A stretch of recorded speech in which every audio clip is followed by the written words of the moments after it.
Merci beaucoup de cet exposé très, très riche et très documenté qui insistait sur à la fois la complexité des mécanismes et puis surtout la diversité des situations selon les États. Peut-être pouvons-nous justement commencer par des points d'histoire. Il est en effet frappant de voir que les premières constitutions américaines, celles qui ont été adoptées dans les États après 1776, ont presque toutes été en moyenne beaucoup plus démocratiques que la Constitution fédérale adoptée en 1787. Les 13 États, surtout si on prend l'exemple de la Pennsylvanie ou l'exemple du Vermont, qui ont été comparés à la Virginie, qui ont été des constitutions là dans lesquelles justement des éléments qui ensuite même allaient être incorporés dans la réflexion révolutionnaire. Là, vous avez parlé, c'est très intéressant, de la réception cachée de la Révolution française ensuite. Eh bien, on peut dire qu'en France, il y a eu la réception cachée des constitutions américaines. Et quand on voit, par exemple, l'encyclopédie méthodique de Meunier, celle qui est consacrée aux questions politiques et diplomatiques, l'article sur les constitutions américaines fait plus de 100 pages de l'encyclopédie, est très précise, et on sait que ça a été beaucoup lu pendant la période révolutionnaire. Alors, ma question est là, et il faut faire rentrer en ligne de compte qu'à l'époque, les États-Unis, où on vote les constitutions d'État, ont tout juste 2 millions d'habitants, ce qui fait que même les États assez peuplés ont moins de 60 000 électeurs. Donc ce sont tout de même, d'un point de vue quantitatif, le fait que l'on puisse voter pour des amendements n'a pas le même sens quand il y a des millions et quand il y a quelques dizaines de milliers. Mais est-ce qu'au fond, on ne peut pas dire, et ça on va y revenir pour la période contemporaine, que les États-Unis n'ont cessé de marcher sur deux pieds différents entre le niveau fédéral, où la Constitution a finalement très peu changé, puisqu'il y a eu un certain nombre de modifications, vous l'avez dit, mais les amendements sont peu nombreux, et l'article 5 de la Constitution rend dorénavant pratiquement impossible un changement de la Constitution.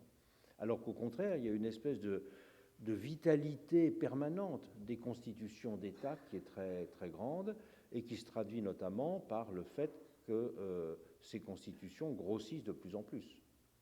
C'est comme la différence qu'il y a en France entre le Code civil, qui reste, je dirais, presque de dimension identique à celle du début du XIXe siècle, et le Code de commerce ou le Code du travail, où il y a une inflation constante. Cela veut bien dire qu'il y a une différence aussi entre les constitutions, la Constitution fédérale et les constitutions d'État. C'est que la Constitution fédérale est vraiment une constitution de principe d'organisation des pouvoirs publics et d'établissement de grands principes de droit, alors que les constitutions d'État, je suis frappé par ça, sont beaucoup plus composites, parce qu'elles sont presque à la limite des collections d'éléments de décision, presque. Ça n'est même pas toujours des textes qui ont une dimension normative forte. Donc est-ce que ça n'est pas un effet justement direct des modes de changement par référendum ou initiative populaire, que le statut des constitutions a changé de nature dans les États, en tout cas, où ces procédures existent.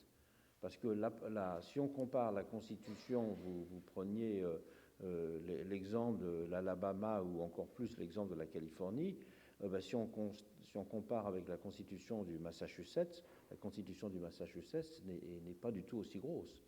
Elle est plus limitée. Alors comment vous analysez cette question de l'écart qui a été croissant? On va revenir après sur les différences entre les États, mais sur l'écart croissant qu'il y a eu entre l'organisation normative de la politique aux États-Unis au niveau fédéral et son organisation au niveau des États, en tout cas qui pratiquent ces différentes modalités d'intervention populaire. Oui. Appuyez sur le bouton vert. Non, en bas. Pardon. Vous avez raison, il y a une scission, il y a une rupture entre les constitutions d'État et la constitution fédérale. Cette scission, elle est le produit de l'histoire, comme vous l'avez dit. Il y avait d'abord les États, les articles de la Confédération en 1781 formaient une espèce de, non pas un État fédéral, mais une espèce d'association assez lâche d'États souverains, une confédération d'États, dirait-on aujourd'hui. Les États ont existé avant la Confédération et ils ont décidé de se mettre ensemble en 1787 avec la Constitution fédérale, mais toujours dans la perspective de ne donner au gouvernement fédéral, au sens large, pas seulement l'exécutif, à l'État fédéral que des compétences limitées. C'est la base du fédéralisme. Les États sont quand même très forts encore, même si en plus de 2 siècles, l'Union s'est, sans révision constitutionnelle, par le biais de l'interprétation jurisprudentielle de la Cour suprême, s'est arrogé toujours plus de compétences et de domaines où ils peuvent intervenir. Mais toujours est-il qu'en matière d'organisation de l'État, des États américains et de la Confédération, il n'y a pratiquement pas de conditions posées par la Constitution fédérale. Republican form of government, c'est la seule chose qui est exigée, c'est que la forme de l'État doit être une république. Mais à part ça, d'ailleurs, la question s'est posée dans les années 20, et il y avait bien des tentatives où on a voulu faire dire à la Cour suprême des États-Unis que la démocratie directe des États était pas une forme républicaine du gouvernement pour interdire en quelque sorte l'initiative et le référendum par le biais de cette clause de l'article 4 de la Constitution. Ça n'a pas réussi, la Cour suprême a dit c'est l'affaire des États, c'est la souveraineté des États. Mais vous avez raison, la différence est énorme entre ces constitutions monstrueuses en termes quantitatifs, en termes de style, que sont les constitutions d'État, et la Constitution américaine, simple, svelte, concise. Donc vous avez une obésité d'un côté et un grand sportif de l'autre côté. C'est assez étonnant. La Constitution américaine, comme vous l'avez dit, ne peut pratiquement pas être modifiée. C'est pratiquement impossible. Et la deuxième rupture, c'est pas seulement en termes de style et de quantité, en termes de démocratie, comme vous l'avez mentionné, effectivement, les constitutions d'État ont tous des éléments démocratiques très forts. Au niveau fédéral, le seul élément démocratique, c'est l'élection du président, et encore, ce n'est pas une élection directe, mais c'est une élection indirecte, formellement. Et puis, deuxièmement, l'élection de la Chambre des représentants et du Sénat, qui sont les seules compétences du corps électoral fédéral aux États-Unis. Donc, c'est une démocratie purement représentative. Et n'oubliez pas que les États-Unis, les Américains ont à l'égard de leur Constitution une vénération qui est tout près de l'adoration religieuse. La Constitution, c'est la Bible. Quand vous invoquez la Constitution, vous vous référez à une valeur, la force idéologique de la Constitution aux États-Unis est énorme. En France aussi, il y a un petit peu ça, et dans tous les États, mais aux États-Unis, ça prend vraiment des proportions extraordinaires, tandis que la Constitution d'État, non, c'est un document comme un autre, on le modifie très fréquemment, elle n'a pas la même valeur symbolique, la même valeur sentimentale que la Constitution des États-Unis. Oui, puis la valeur sentimentale tient au fait que c'est supposé être l'esprit des pères fondateurs, que c'est donc se joue quelque chose de l'identité américaine dans la Constitution, qui n'est pas simplement un ensemble de dispositifs institutionnels, mais qui est le résumé de l'aventure américaine, de l'esprit américain. Oui, c'est tout à fait caractéristique, et c'est peut-être bien parce que la Constitution américaine fédérale est pratiquement irrévisible qu'elle jouit cette valeur sentimentale extraordinaire. C'est comme si elle avait été posée par Dieu en personne. Les Founding Fathers, ce sont des demi-dieux, d'ailleurs, il y a des termes qui sont utilisés dans la doctrine américaine. Cette assemblée de demi-dieux de Philadelphie, qui en été 1787, a pondu en violation du mandat qu'ils ont reçu. N'oublions pas, ils n'avaient pas le droit de créer un État fédéral. Ils avaient le droit de réviser, ils avaient la charge de réviser les articles de la Confédération, le traité qui unissait les 13 colonies de l'époque. Et ils ont dit non, on passe outre. Et ils ont fait quelque chose que les Européens n'ont pas réussi avec M. Giscard d'Estaing il y a une dizaine d'années, à faire Pardon, oui, j'ai oublié que je suis... les pères fondateurs, en 1787, était chargé de réviser le traité qui fondait la Confédération des États américains de l'époque. Ils se sont dit non, nous passons outre ce mandat et nous acceptons que cette constitution que nous élaborons entre en vigueur au moment où 7 États l'approuvent, 7 sur 13. Donc la règle de l'unanimité qui existait aussi dans toute confédération d'États a été brisée, c'était une violation, et ça marchait, et 7 États ont accepté, et les États qui avaient dit non ont joué le jeu et ont participé. C'est le parallèle que j'essaie de faire. Mais ça, c'est ce qu'on appelle aussi, c'est la dimension révolutionnaire du pouvoir constituant. Oui. En France aussi, l'Assemblée nationale s'est constituée en violation du mandat des personnes qui avaient été élues pour les États généraux. Ça, c'est la définition d'une révolution. C'est le pouvoir créateur sans forme, comme disait Sieyès. Une question me taraude et vous avez sûrement des éléments de réponse. C'est que à partir de 1900, et l'Oregon a été un des premiers États pionniers dans cette direction-là, se sont développés dans les États de l'Ouest tout l'ensemble de ces procédures dont vous avez parlé. Elles ne se sont pas développées dans les États d'origine, les États du centre, mais plus encore dans les États de l'Est. Comment expliquez-vous le fait que beaucoup des États de l'Est sont des États qui sont des États démocrates politiquement? Or, ces États démocrates n'ont pas adopté les méthodes démocratiques, si je puis dire, des États de l'Ouest, dont certains sont très franchement et historiquement républicains. Quelle est l'explication que l'on peut donner? On peut expliquer pourquoi ça commençait par l'Ouest, parce que la corruption politique était beaucoup plus forte dans les États de l'Ouest, parce que les bosses jouaient un rôle local lié à la corruption, lié à la manipulation politique. La politique était moins encadrée et organisée, moins régularisée certainement qu'à l'Est. Donc on peut comprendre pourquoi le mouvement a commencé à l'Ouest. Mais pourquoi ensuite il n'y a pas eu de diffusion de ces procédures, en tout cas au niveau où elles existent à l'Ouest, il y a des éléments, à l'Est, alors même qu'il s'agit d'États essentiellement démocrates?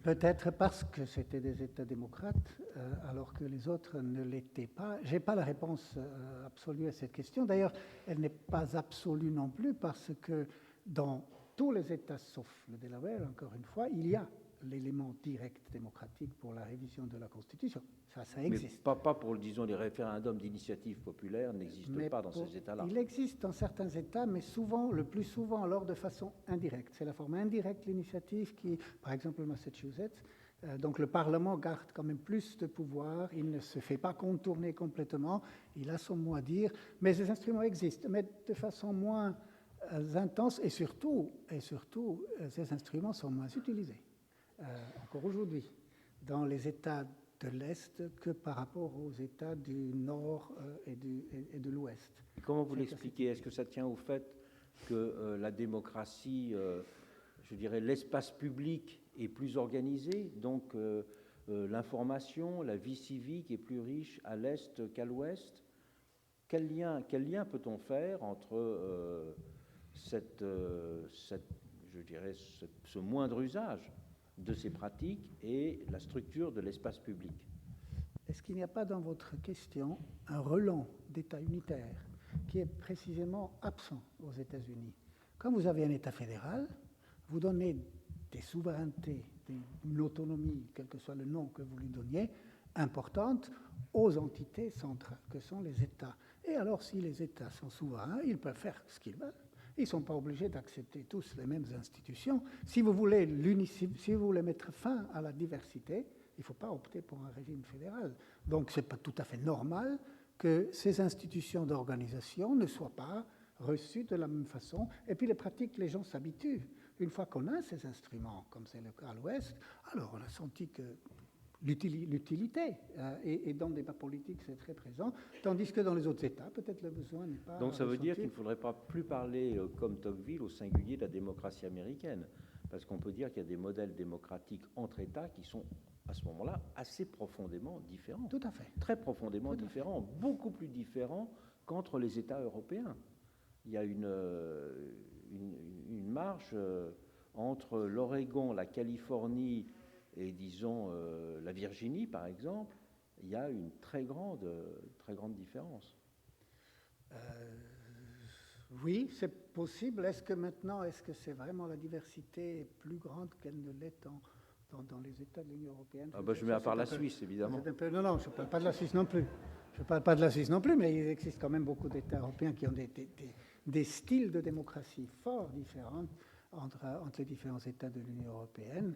Mais oui, vous avez raison, il n'existe pas un modèle de démocratie directe dans tous les États américains, si on fait exception des éléments de base qui sont l'élection des 2 chambres au Parlement et l'élection du gouverneur, etc. Mais par ça, en termes d'éléments et de densité et de pratique de la démocratie directe, il y a des divergences énormes. Et c'est très bien.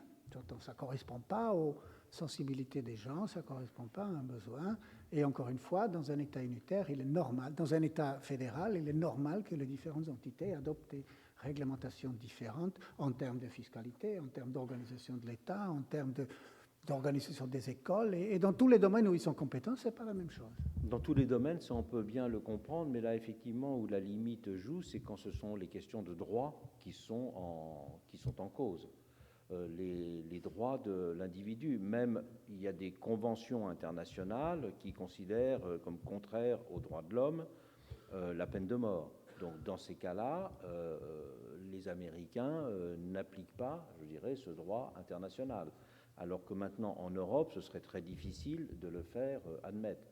Mais en revanche, sur les sujets que vous avez cités de société, là, il y a tout de même une forme de régulation par national, fédéral des droits.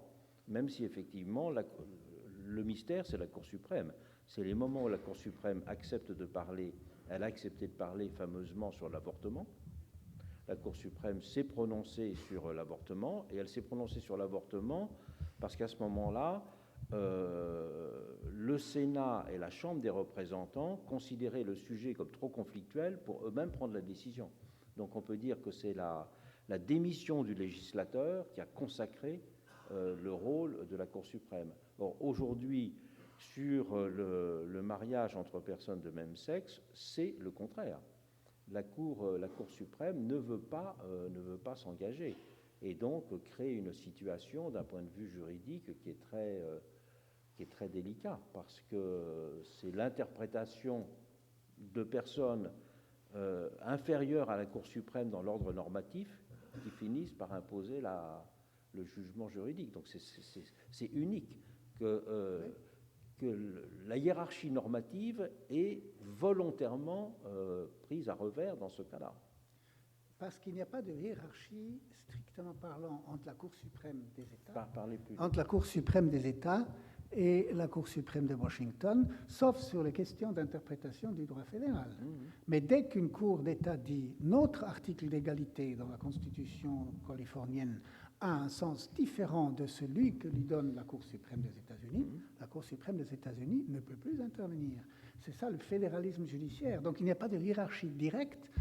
Il y a un exemple très célèbre, la Cour suprême a dit que, toujours en matière de pratique d'initiative populaire, que la récolte de signatures dans les malls, dans les shopping centers, dans les centres commerciaux qui sont des propriétés privées, peut être interdit par le propriétaire. Le propriétaire peut dire non, vous n'avez pas le droit de récolter des signatures propriété privée contre démocratie directe. La Cour suprême a dit oui, la propriété privée l'emporte.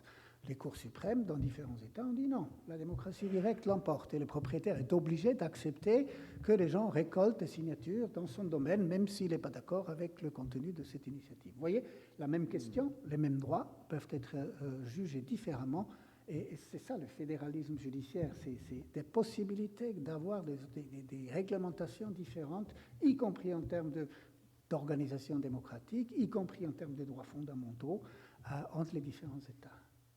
Mais à ce moment-là, ça veut dire que les États-Unis deviennent ce pluralisme Si on va vers un pluralisme des droits fondamentaux aux États-Unis, c'est qu'il n'y a plus de droits fondamentaux, parce que le propre des droits fondamentaux, c'est de ne pas être pluraliste. C'est d'être des droits pour tout le monde. Donc là, il y a une espèce d'imprécision, je dirais, du système juridique américain. Bien sûr, quand on discute est-ce que le cannabis peut être fumé dans un État, là, je dirais, aucune question ne se pose. Ou les référendums des années 70 sur le fluor que l'on mettait dans l'eau potable, ça ne pose aucun problème, alors qu'il y a tout de même un certain nombre de domaines dans lesquels on peut considérer, c'est une discussion, on peut considérer que les droits fondamentaux sont impliqués.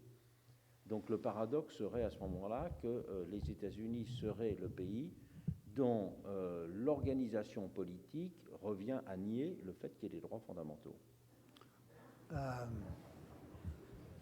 Je me permets de ne pas être d'accord avec cette proposition. C'est un peu fait pour ça. Et de dire au contraire, cette diversité, y compris en termes d'interprétation des droits fondamentaux, est la preuve d'une richesse extraordinaire en matière de droits fondamentaux. Pourquoi ? Le droit fondamental, ce n'est pas un droit absolu. La liberté de religion est une chose, la liberté d'expression est une autre. Mais quand est-ce qu'une restriction est admissible et quand elle ne l'est pas, ça, c'est une décision que le juge ne peut prendre que de cas en cas. Et il est très bon que l'on voit que des juges, qui sont des êtres humains comme vous et moi, peuvent être d'un avis différent. Et si un tribunal, un cour arrive à la conclusion que, effectivement, le mariage pour tous a une base constitutionnelle commandée par le principe d'égalité du process of law, et une autre cour dit non, c'est une question qui relève de choix de chaque personne, c'est à mon avis pas négatif. Les droits fondamentaux, c'est une question très délicate. Et il ne faut pas croire que si un tribunal décide que tout le monde doit être d'accord, c'est des choses qui sont discutables, c'est des pesées d'intérêt, y compris la Cour européenne des droits de l'homme, quand elle arrive parfois à faire des jugements contre des États, y compris souvent contre la Suisse. La Suisse se fait condamner 10 fois par an à peu près par la Cour européenne des droits de l'homme, on est pas mal. Et la France aussi. Oui, je sais. Et on peut discuter. On dit, elle a raison, elle n'a pas raison. La discussion continue. L'essentiel, ce n'est pas de dire qui a le dernier mot. L'essentiel, c'est de dire personne n'a le dernier mot.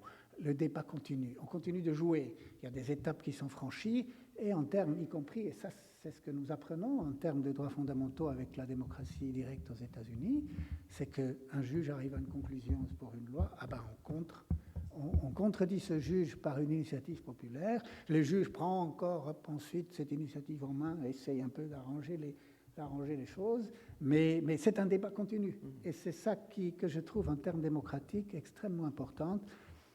Qui a le dernier mot, qui a le premier mot, ce ne sont que des étapes. Et vous savez qu'y compris, je crois, dans tous les États où il y a une juridiction constitutionnelle très développée, ce qui en France maintenant est le cas depuis une dizaine d'années, y compris pour des lois antérieures, le débat, la discussion ne s'arrête pas nécessairement avec la décision du Conseil constitutionnel qui a dit XY, mais il continue d'une autre façon et c'est très bon.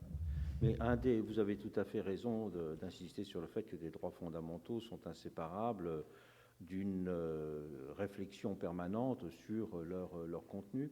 Mais il est vrai aussi qu'au niveau international, une chose remarquable, c'est le développement de ce qu'on appelait la conversation des juges, c'est-à-dire le fait qu'il y a une intégration croissante dans la réflexion internationale, dans chaque pays, des réflexions et des décisions des autres pays.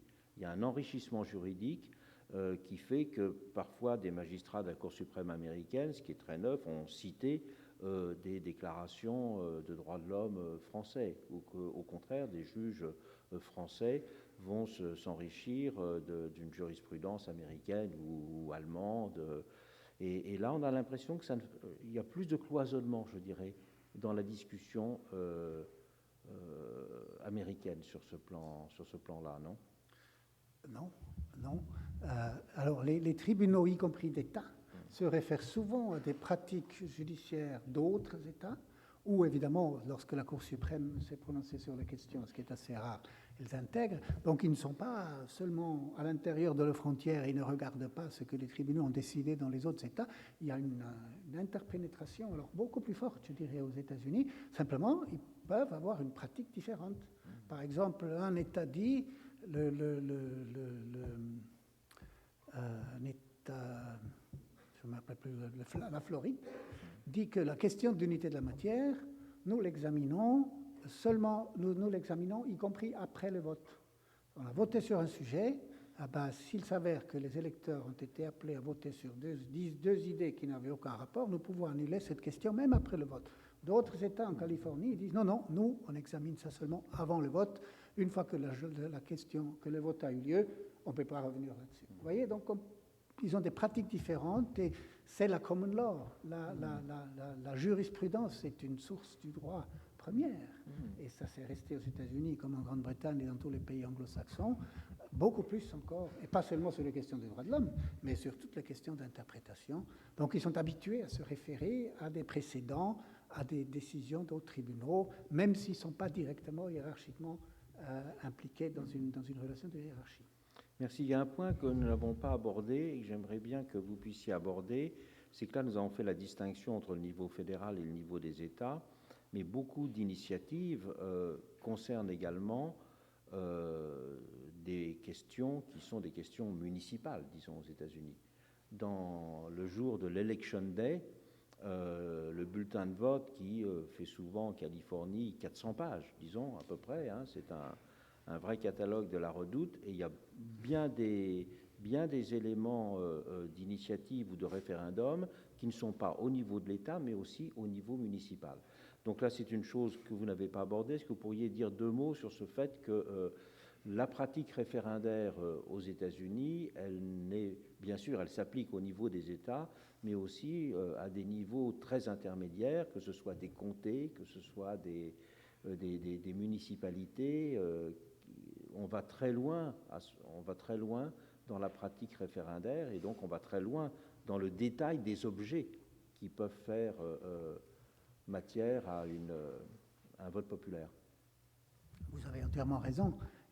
D'ailleurs, la démocratie directe locale a été un des facteurs qui ont contribué à l'institutionnalisation de la démocratie directe au niveau étatique. C'est tout d'abord dans les comtés, dans les municipalités, que se sont développés ces instruments-là. San Francisco a, comme première municipalité, reconnu l'initiative et le référendum à la Suisse en 1898, donc 12 ans avant qu'au niveau étatique, ces institutions ont été reconnues.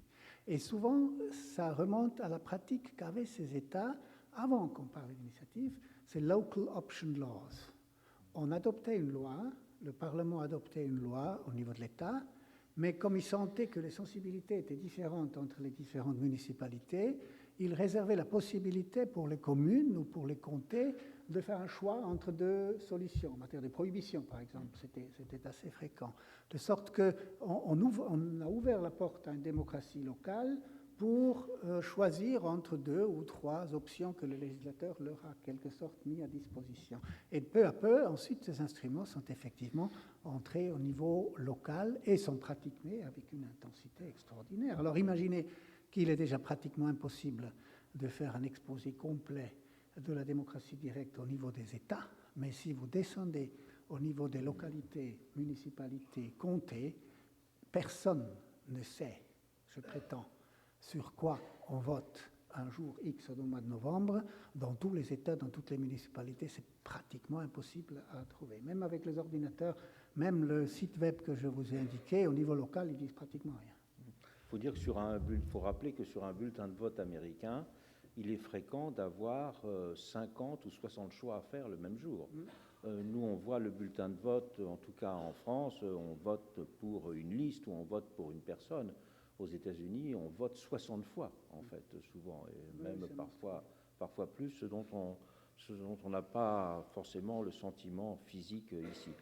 Je ne voudrais pas que l'on termine sans profiter du fait que vous n'êtes pas simplement un spécialiste des États-Unis, mais aussi un professeur de droit constitutionnel suisse, et qu'il y a eu en 2013 une votation sur l'initiative de l'UDC pour modifier les conditions de nomination du Conseil fédéral. Alors, cette initiative a un double intérêt. Le premier intérêt, c'est que ce n'est pas la première fois qu'il y avait une votation sur le sujet, puisque si j'ai bonne mémoire, il y avait eu un projet en 1900, il y avait eu aussi un autre projet en 1942. Donc, on voit que la même question revient à plusieurs fois.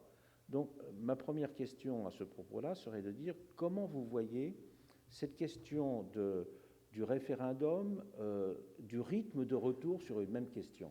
On ne pourrait pas imaginer qu'on fasse un référendum tous les 6 mois.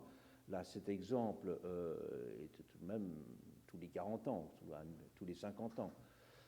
Comment vous voyez cette question-là? Et deuxièmement, comment vous expliquez le fait que le pays qui se signale par l'attention est portée au mécanisme de la démocratie directe, et on peut dire l'attachement extrêmement fort au mécanisme de la démocratie directe, ne joue pas en matière de personnalisation de la démocratie, d'une certaine façon. C'est que la Suisse est paradoxalement le pays où la démocratie directe joue le rôle le plus grand, mais le pays qui semble aussi le plus attaché à certaines formes de gouvernement représentatif classique. Comment analysez-vous ce lien qui mérite d'être compris, en tout cas? Moi, je n'ai pas de réponse, mais vous l'avez sûrement. Oui, mais M. Rosenballon, on a 10 minutes, 7 minutes à disposition. Moi, il me faudrait 2 heures à peu près pour venir à bout de votre question.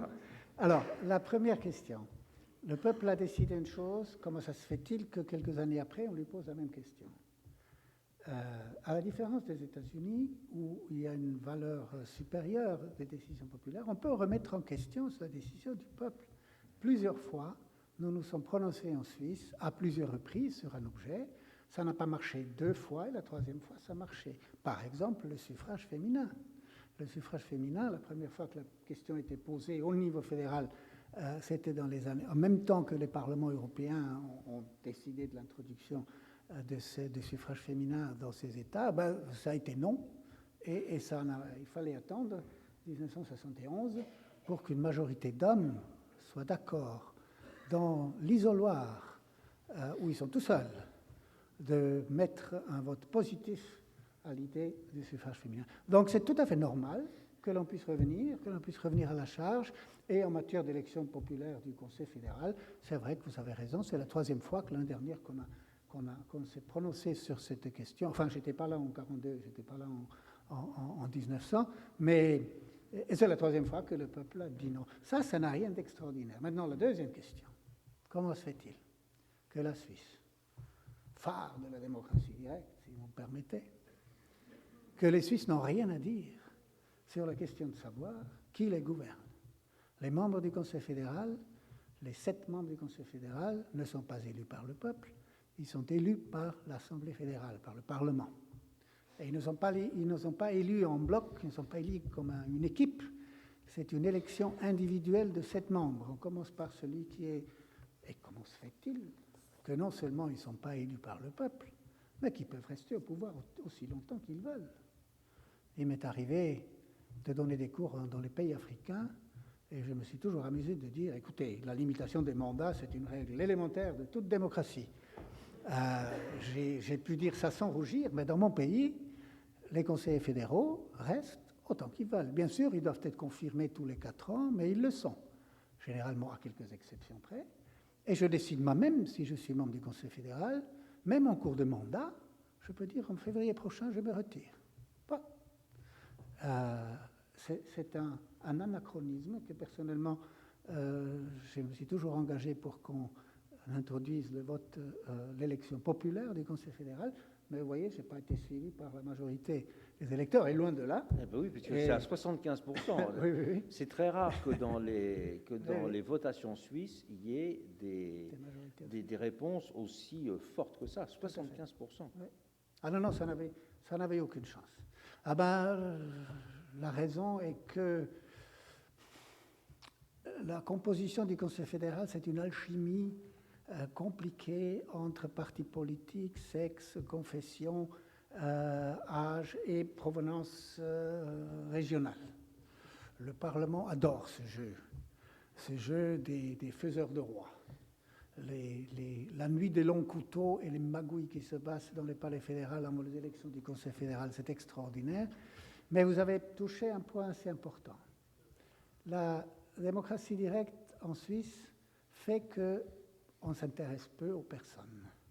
Il n'est pas personnalisé. Même aujourd'hui, avec cette UDC qui est très dominée par un personnage politique qui est très connu, à peu près comme d'autres personnes à l'étranger, sans mentionner des noms, mais on aime discuter projet, objet, loi, on n'aime pas discuter personne.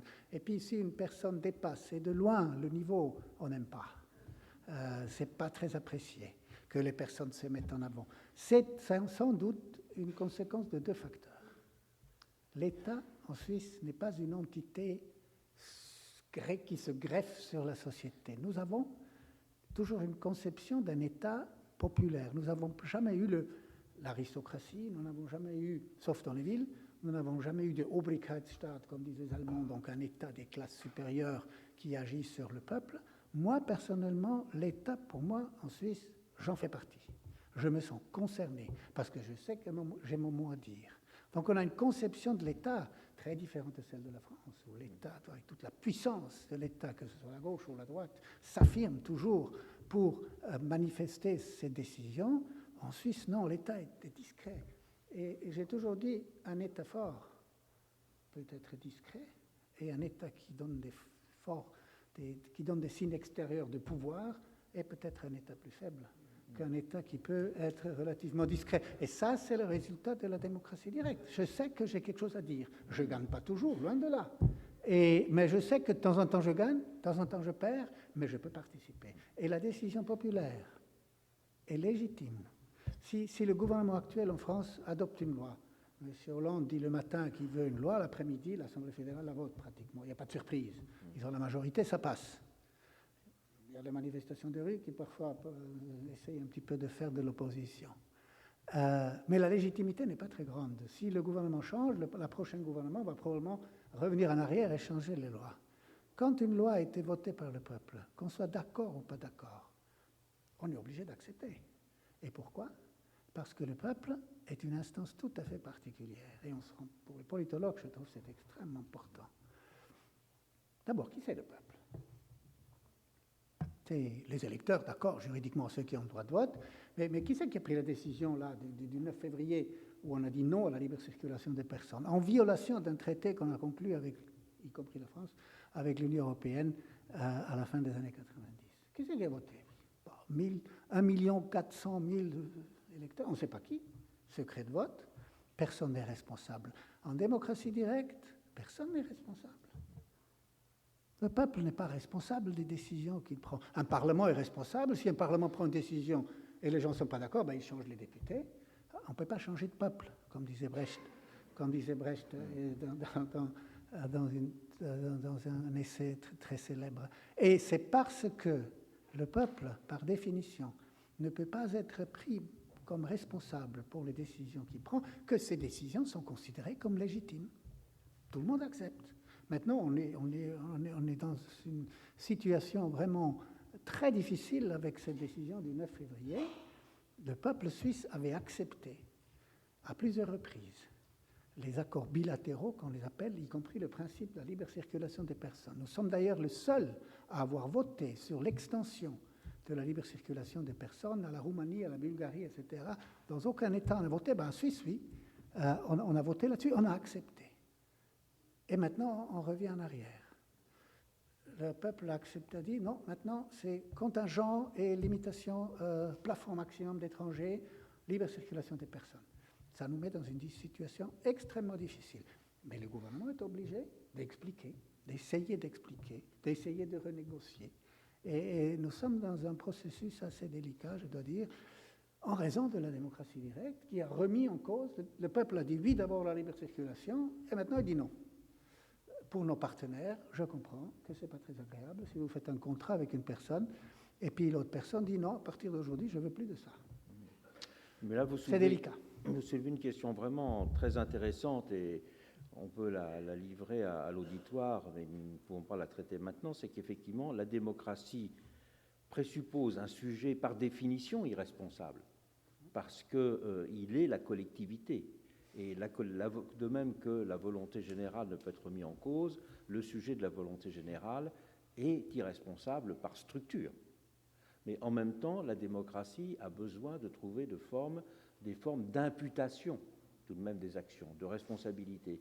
D'où ce fait que l'essence de la démocratie est l'irresponsabilité, mais l'essence de la légitimité est aussi l'exercice de la responsabilité, qui va de pair avec la personnalisation du pouvoir. D'où cette tension entre la démocratie qui veut plus de personnalisation du pouvoir qu'à la personnalisation du pouvoir et la condition de la mise en œuvre de la responsabilité, et la démocratie qui, dans sa structure, veut mettre en place le pouvoir absolument impersonnel, justement, de la collectivité sur elle-même, de la volonté générale. Écoutez, merci beaucoup de nous avoir aidés à méditer sur toutes ces questions-là. C'était passionnant.